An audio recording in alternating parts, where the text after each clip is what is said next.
Abramos nuestras Biblias en el capítulo 13 del Evangelio de Mateo, comenzando en el verso 51. Y vamos a cubrir lo que considero que es el epílogo de esta tercera conferencia, tercer sermón de Jesús, registrado por Mateo en su Evangelio. Capítulo 13, comenzando en el versículo 51. Jesús les dijo: ¿han entendido todas estas cosas? Ellos respondieron: sí, Señor. Él les dijo: por eso todo escriba docto en el reino de los cielos es semejante a un padre de familia que saca de su tesoro cosas nuevas y cosas viejas. Aconteció que cuando terminó Jesús estas parábolas, se fue de allí, y venido a su tierra les enseñaba en la sinagoga de ellos, de tal manera que se maravillaban y decían: ¿de dónde tiene esta sabiduría y estos milagros? ¿No es este el hijo del carpintero? ¿No se llama su madre María y sus hermanos Jacob, José, Simón y Judas? ¿No están todas sus hermanas con nosotros? ¿De dónde pues tiene todas estas cosas? Y se escandalizaban de él. Pero Jesús les dijo: no hay profeta sin honra, sino en su propia tierra y en su casa. Y no hizo allí muchos milagros a causa de la incredulidad de ellos. ¿Me acompañan a tener juntos una palabra de oración? Hermoso Dios, hemos abrazado esta preciosa bienaventuranza donde nos dices que son bienaventurados nuestros ojos porque ven y nuestros oídos porque escuchan, porque muchos profetas y justos desearon ver lo que vemos y no lo vieron, y escuchar lo que oímos y no lo escucharon. Abre, Señor, nuestros ojos para que en tu preciosa palabra veamos las maravillas de tu ley, y contemplando en ella tu gloria, Señor, como en un espejo, sigamos siendo transformados como a tu imagen por tu Espíritu. Esto es lo que oramos los semillosos, quienes decimos: así sea. Amén y amén. Ha sido verdaderamente fascinante ir a través de este tercer discurso de Jesús en el Evangelio de Mateo, tan diferente a las anteriores en su forma, pero tan enfático, por no decir tan repetitivo en su contenido.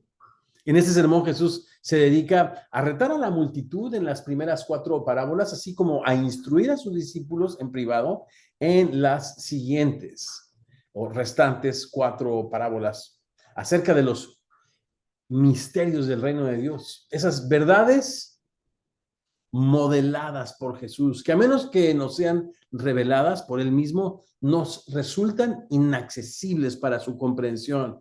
¡Ey! Pero no por complicadas, no por profundas, no por misteriosas, sino por su sencillez, así como por su carácter altamente confrontacional. Este capítulo, o mejor dicho, este conjunto de 7 parábolas, así como el epílogo, la octava, que estamos a punto de reflexionar juntos, son altamente inquietantes, ya que retratan el carácter de Jesús, así como sus expectativas para sus discípulos. Y toda esta enseñanza siempre ha sido contra cultura. El reino de Jesús nunca ha sido de este mundo. Claro que su reino ha venido a este mundo, pero su enfoque es completamente opuesto al enfoque de este mundo. Estas parábolas necesitan quedar grabadas en nuestra mente y en nuestro corazón. Deben ser la fuente de mucha de nuestra meditación bíblica.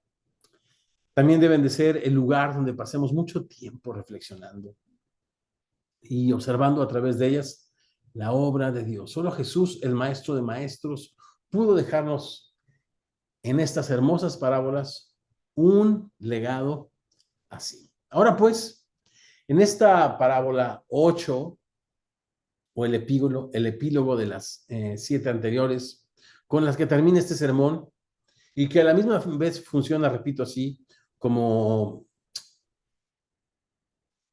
un contenido extra o final, una reflexión final, o hasta, si tú quieres, un resumen de las mismas.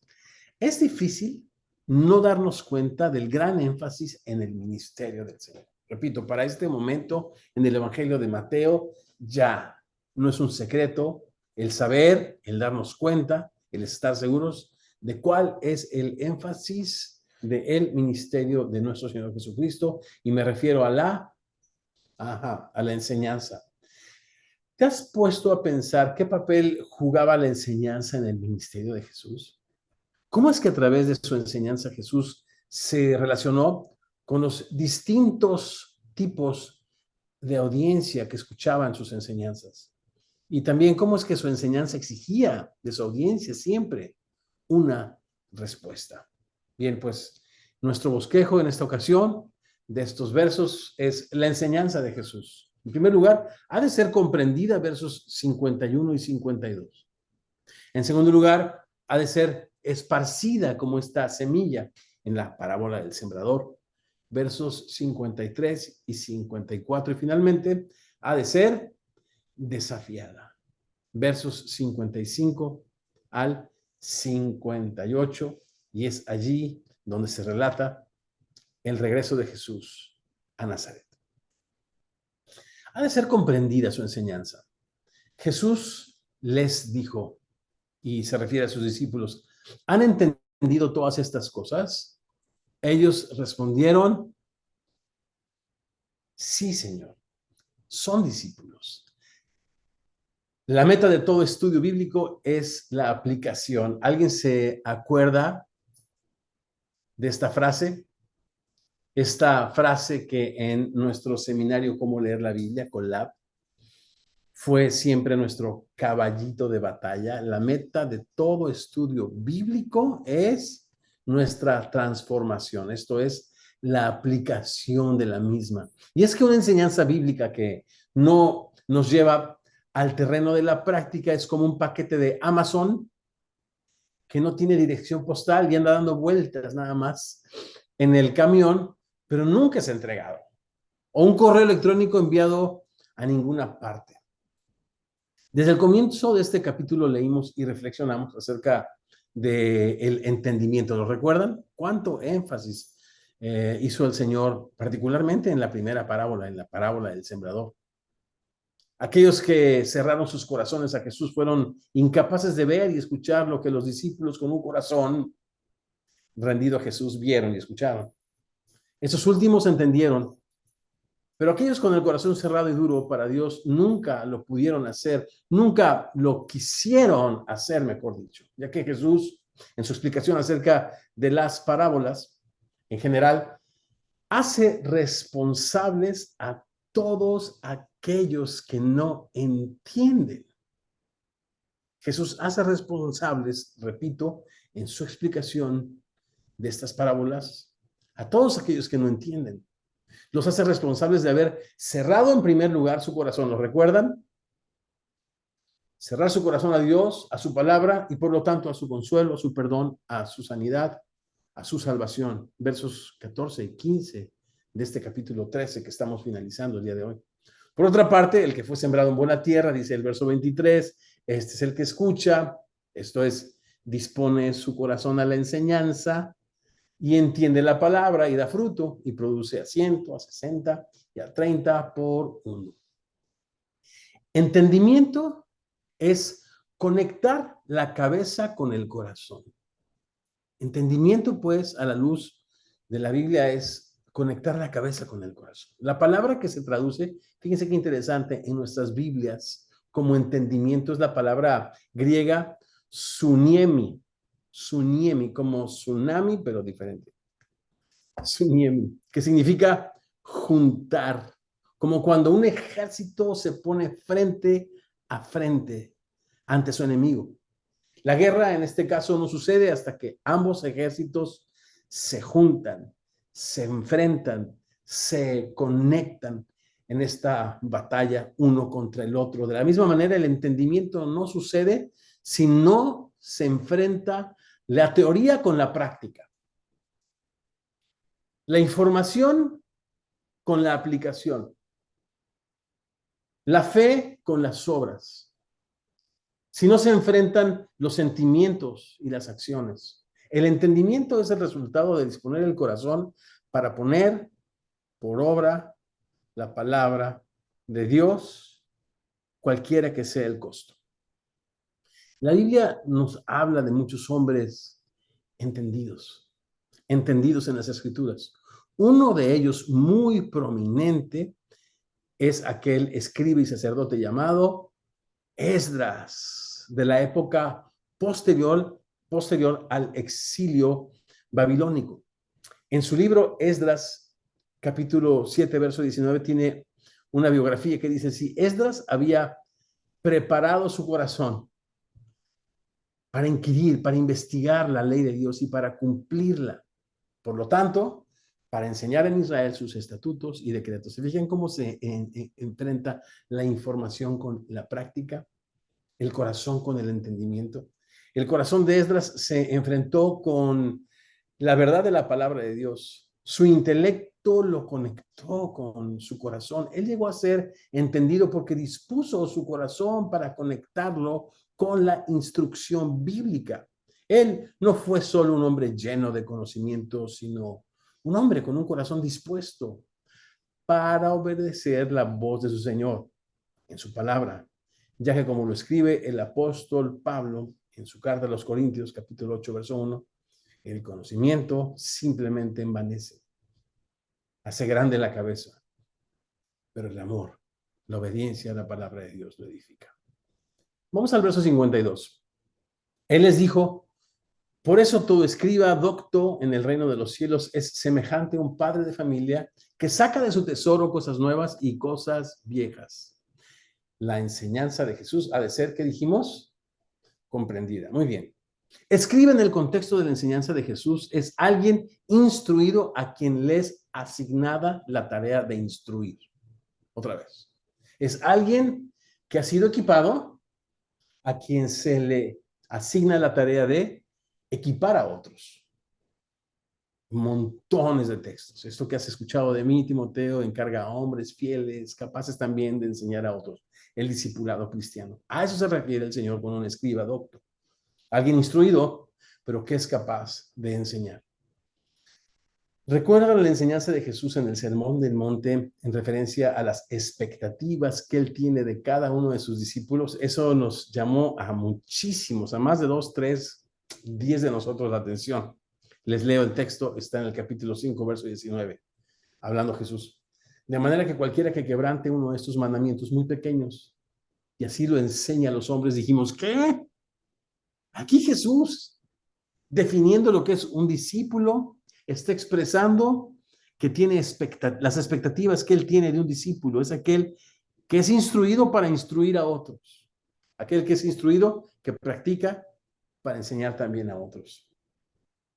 Y sigo leyendo la segunda parte de este verso: más cualquiera que los haga y los enseñe, este será llamado grande en el reino de los cielos. Un escriba docto, aquel o aquella que usa el conocimiento bíblico para bendición de los demás, ya sea tanto en la enseñanza como más aún en la práctica.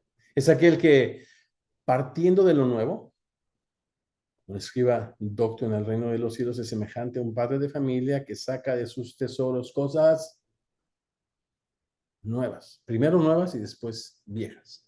Es aquel que, partiendo de lo nuevo, sobreedifica haciendo uso de lo viejo, no desechando lo viejo, pero sobreedifica sobre lo nuevo. Notemos que lo viejo procede en esta parábola de lo nuevo. Lo nuevo, pues, es el fundamento, es fundamental. Nuevo no en un sentido de tiempo, no es la palabra cronos, no de reciente creación, sino es la palabra kainos, que habla de la calidad del tiempo. En este caso, en sentido de renovación, algo fresco, algo recientemente revelado. Aquellas enseñanzas que Jesús vino a revelar a sus discípulos ahora es la base de la enseñanza bíblica. El discípulo de Jesús no desecha las escrituras del Antiguo Testamento, por supuesto que no, entiende que toda la escritura es inspirada por Dios y toda esta es útil. No desecha pues las enseñanzas o las escrituras del Antiguo Testamento, sino las filtra para entenderlas a través de la persona y del carácter y de las enseñanzas de Jesús, el Hijo de Dios. El discípulo de Jesús se disciplina para buscar a Jesús detrás de cada página, de cada historia, de cada libro, de cada personaje de la Biblia. Y si en algún pasaje del Antiguo Testamento su idea de Dios es distinta al Jesús de los evangelios, el discípulo de Jesús sabe que necesita revisar y volver a revisar el texto hasta poder ver y filtrar el conocimiento de Dios, como lo expresa Pablo en la carta a los Gálatas, en la faz y en el rostro y en el carácter del Hijo de Dios. A Dios nadie le vio jamás. El unigénito Hijo que estaba en el seno del Padre, Él nos lo ha dado a conocer.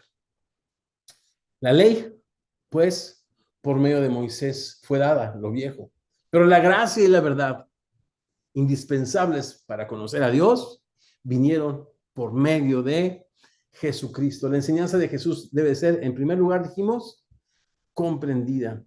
En segundo lugar, su enseñanza necesita ser esparcida. Versos 53 y 54. Verso 53, si me acompañan en la lectura. Aconteció que cuando terminó Jesús estas parábolas, se fue de allí y venido a su tierra les enseñaba en las sinagogas de ellos, de tal manera que se maravillaban y decían, ¿de dónde tiene esta sabiduría y estos milagros?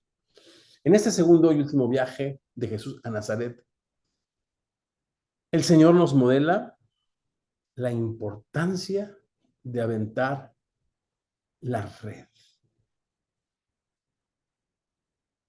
Esta parábola número 7, inquietante, donde se enfatizan algunas cosas, el juicio divino del cual nadie va a escapar, pero también donde se enfatiza la necesidad de aventar la red, esa red que antes portaban los pescadores en un lago, pero después esta otra red que les fue intercambiada por aquel que les pescó para su gloria, que les llamó para su servicio, para su alabanza.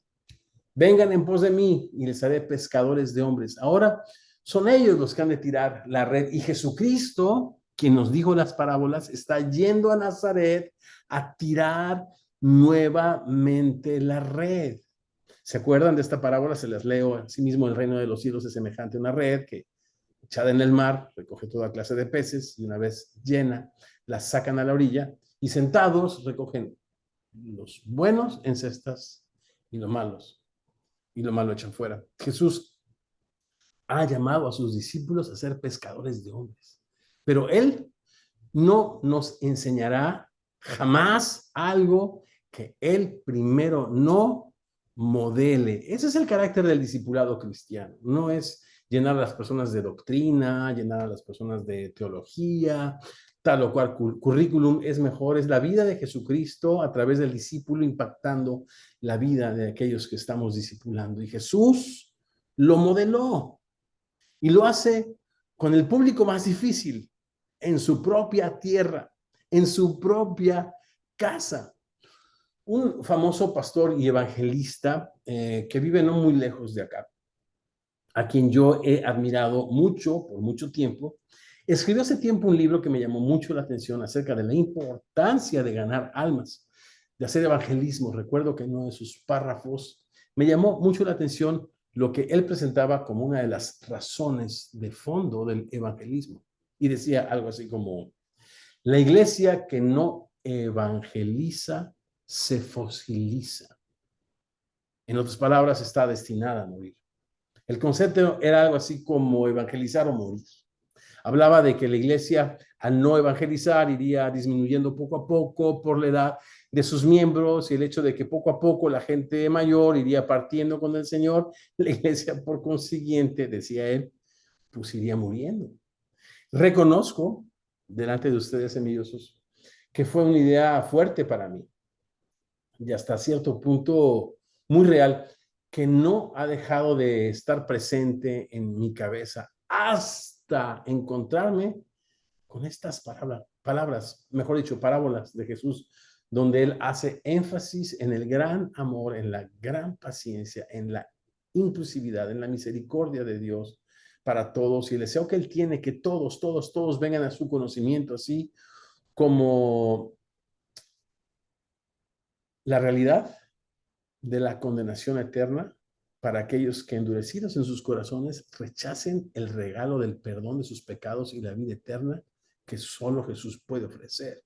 Así que la razón de fondo para tirar la red no es que la iglesia crezca o decrezca, no es que la iglesia viva o se extinga.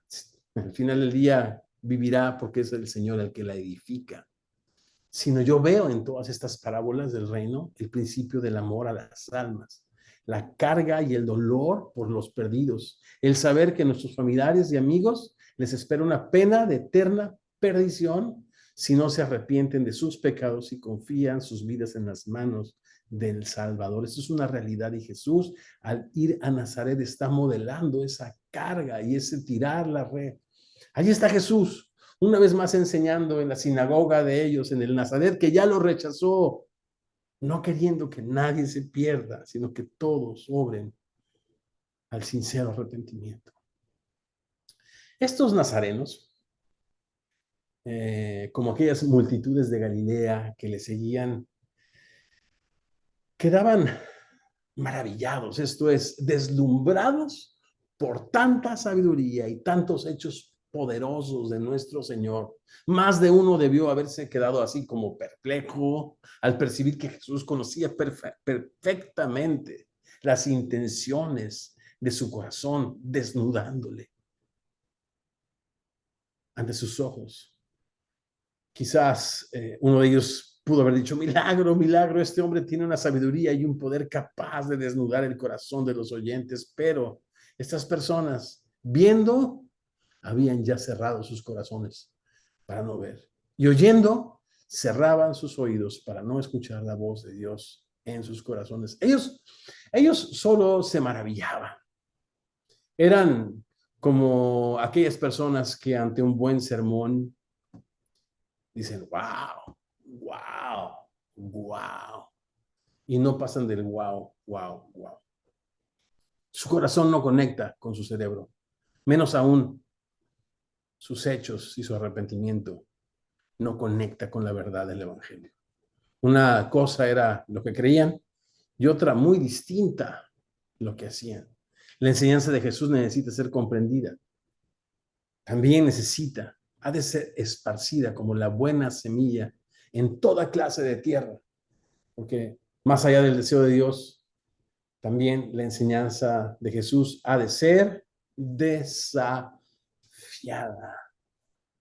Versos 55 al 58. ¿No es este el hijo del carpintero? ¿No se le llama a su madre María y a sus hermanos Jacobo, José, Simón y Judas? ¿No están todos sus hermanos con nosotros? ¿De dónde pues tiene todas estas cosas? Y se escandalizaban de él, pero Jesús les dijo, no hay profeta sin honra, sino en su propia tierra y en su casa. Y no hizo allí muchos milagros a causa de la incredulidad de ellos. Ha de ser su enseñanza no solamente entendida, esparcida, sino también desafiada.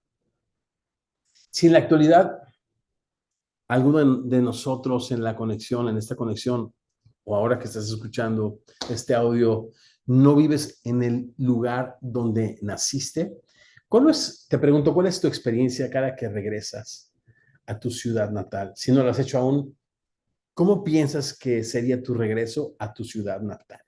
¿Cómo te recibirían tus familiares y tus amigos?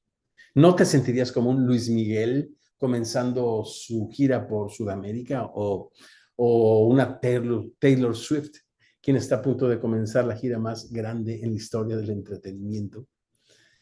En el caso de Jesús podríamos pensar lo mismo, que después de un tiempo en Galilea donde sufrió el rechazo de las multitudes, así como de los fariseos, al llegar a su ciudad, los suyos, en especial su familia, pues, no sé, sería diferente, ¿verdad? Pero Mateo coloca este viaje justo después de las inquietantes y confrontadoras enseñanzas de Jesús en sus parábolas. La escena en sí es elocuente. Estas personas se sentían tan familiarizadas con Jesús y su familia que preferían salirse por la puerta fácil. ¿Cuál es la puerta fácil? ¿De dónde tiene él esta sabiduría y este poder? No ha sido nuestro vecino. ¿No lo conocemos a este desde que es un niño? Esto era, repito, mucho más fácil que enfrentarse con la gracia y la verdad de las enseñanzas de Jesús. Estas enseñanzas que exigen de sus oyentes reflexión honesta, sincera, así como un cambio total e inmediato de actitud, a lo que la Biblia le llama arrepentimiento. Pero no, pues la puerta de la falsa familiaridad era mucho más fácil de entrar, cabían más, la otra es estrecha. La de la falsa familiaridad es una puerta ancha. Muchos cristianos estamos también muy familiarizados con Jesús, con su palabra, con sus enseñanzas, con sus historias, tanto que hay una tendencia en nosotros a sentirnos o acostumbrados o habituados o quizás hasta aburridos con las mismas enseñanzas una y otra vez. Pero, ¿cómo estamos escuchando las enseñanzas de Jesús? ¿Cómo estamos escuchando la palabra de Dios si es que lo estamos haciendo? Porque las enseñanzas de Jesús, familia preciosa, nunca fueron fáciles de escuchar. Algunos incluso las sentían ofensivas, porque siendo, repito, altamente confrontadoras, han sido siempre un llamado al arrepentimiento y a la acción. Al final de una de sus enseñanzas en Capernaum, el apóstol Juan captura, relata en su evangelio en el capítulo 6 estas palabras de los discípulos cuando dicen, reaccionando a las enseñanzas de Jesús en Capernaum, dura es esta palabra de oír. ¿Quién la puede escuchar? A lo que Jesús le respondió, ¿esto les ofende? La puerta de escape que estos paisanos escogieron para manifestar su incredulidad fue justamente esto, la falsa familiaridad, repito. Me pregunto si en este momento te sientes así respecto a la Biblia. Ay, ¿otra vez van a predicar de Mateo? Ya llevamos más de un año en Mateo. Cuando cambien de libro, regreso a la iglesia. Y es que, pues Mateo ya me lo sé. Lo he leído cientos de veces. Bueno, he leído toda la Biblia. Yo necesito que me animen. Yo necesito que me motiven. No necesito escuchar las mismas cosas una y otra vez. Esas ya me las sé. Esta historia arroja algunos principios importantes. Uno de ellos es el siguiente. La falsa familiaridad con la Biblia lleva a las personas a menospreciarla y a desecharla de sus vidas. La falsa familiaridad, porque no la conoces. A eso me refiero, porque estas personas no sabían que no era el hijo del carpintero, el carpintero había sido su padre adoptivo, pero él era y es, como dijo el centurión, el Hijo de Dios, el que era, el que es, el que será, el eterno, el que no cambia, el Rey de Reyes y señores, no le conocían. A eso me refiero con la falsa familiaridad. Es una ignorancia impresionante de la Biblia, pero también una gran arrogancia. ¿Y por qué no decirlo? Una gran estupidez. Jesús no hizo en Nazaret muchos milagros a causa de la incredulidad de ellos. Este capítulo termina enfatizando una gran verdad. La fe o la incredulidad de las personas no depende de dificultades intelectuales o de argumentos lógicos. El secreto de ambas realidades, la fe o la incredulidad, se encuentra en la conciencia de cada ser humano. Este capítulo termina enfatizando una gran verdad. La fe o la incredulidad de las personas no depende de dificultades intelectuales o de argumentos lógicos. El secreto de ambas realidades se encuentra en la conciencia. Allí donde los seres humanos sabemos lo que es bueno y lo que es malo. El incrédulo hace lo que de antemano sabe que es malo, negándose a someterse a la autoridad de Jesús y a la autoridad de su palabra. Niega este hecho de que conoceremos la verdad y la verdad de la palabra de Dios nos hará libres. Aquel que, por otra parte, arrepentido, busque el perdón de Dios, ofrece que Dios ofrece a través de su Hijo Jesucristo, no tiene ningún problema para someterse al testimonio de Dios en su palabra. ¿Notan la diferencia? Primera de Juan, capítulo 5, versos 10 y 11, retratan esta verdad. El que cree en el Hijo de Dios tiene el testimonio en sí mismo. El que no cree a Dios le ha hecho mentiroso, porque no ha creído en el testimonio que Dios mismo ha dado acerca de su Hijo. Y este es el testimonio, que Dios nos ha dado vida eterna. Y esta vida está en su Hijo. El que tiene al Hijo tiene la vida, el que no tiene al Hijo de Dios no tiene la vida. Por lo tanto, si alguna persona expresa que tiene dificultades en creer lo que la Biblia dice, es porque ha decidido vivir de una manera contraria a las enseñanzas sanas de nuestro Señor Jesucristo. Lo voy a repetir. Si alguna persona expresa que tiene dificultades en creer lo que la Biblia dice, no es un tema intelectual. Es porque ha decidido vivir de una manera contraria a las enseñanzas de Jesús. Ha cerrado su corazón y ha negado, repito, la oportunidad que Dios nos da a todos los seres humanos para conocer su palabra, su verdad y ser salvos. ¿Les parece que terminemos con una palabra de oración, si nos lo permiten nuestros amigos caninas? Padre Bello, te damos tantas gracias por este tiempo en tu palabra. Es bastante, Señor, la reflexión que tenemos en este epílogo, a este tercero de tus sermones, Señor. Esta parábola, Señor, del padre de familia es maravillosa. Permítenos, Señor, filtrar no solamente la enseñanza bíblica, sino la vida misma, Señor, a la luz de la persona y de la obra de Jesucristo. Padre, queremos ver a través de tus ojos. Queremos, Señor, tenemos, dice tu palabra, la mente de Cristo, Señor. Queremos ver las cosas como tú las ves, Señor. Y partir de lo nuevo que tú nos has revelado, tu gracia y tu verdad, y a partir de ahí construir una vida de fe y de obediencia sincera y verdadera para ti, Señor. También ayúdanos a imitarte, a seguir tus pasos, Señor, a ir a los nazarets que nos han echado fuera, a ir de nuevo a las personas que no quieren escucharnos. Señor, a pensar en aquellas personas, Señor, que hemos nosotros desechado, pero que tú no has desechado. Padre, porque tú quieres que todos sean salvos. Qué preciosa escena, Señor, en Nazaret, ante todos estos incrédulos, nuevamente, Señor, echando la red, porque el reino de los cielos es así, como una red que es echada en el mar e incluye a todos los peces. Pero unos deciden, Señor, con un corazón bueno, andar en tus caminos, pero otros aman más sus caminos que los tuyos y cierran sus corazones a tu palabra. Señor, nos duele. Esa es la realidad de muchos de nuestros amigos, de muchos de nuestros familiares, Señor, y vecinos. Oramos, Señor, para que nos uses y que podamos ser una inspiración, Señor, y que podamos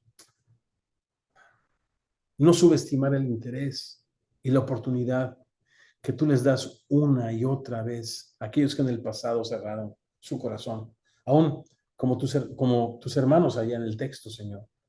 Jacobo, Judas, Simón, José, aquellos que no creían en ti, pero que poder de tu resurrección, Señor, fueron, Señor, incluidos en estos pilares de tu iglesia.